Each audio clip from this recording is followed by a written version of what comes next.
Hey everybody, remember how we were going to make parachutes last week or this past week on Monday?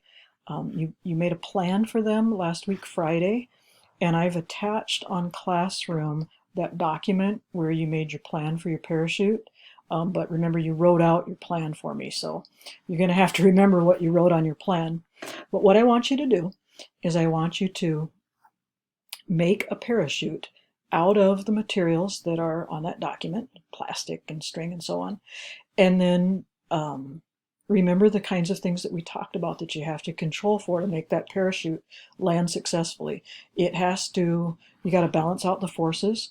So you need to make sure you're measuring everything exactly. You need to, when you attach the strings, you need to make sure that they are attached so that your forces are balanced. And then your parachute needs to glide slowly down and land on a target.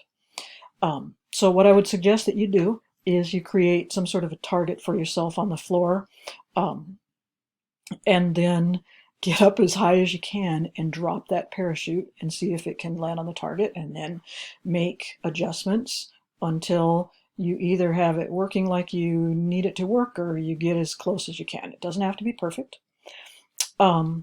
We talked about how it was going to carry like a washer, if you remember what those washers looked like, and you probably don't have a washer just sitting around at home. And I don't mean like a washer and dryer, like not that big of a parachute, right? No, I mean like one of those little metal washers.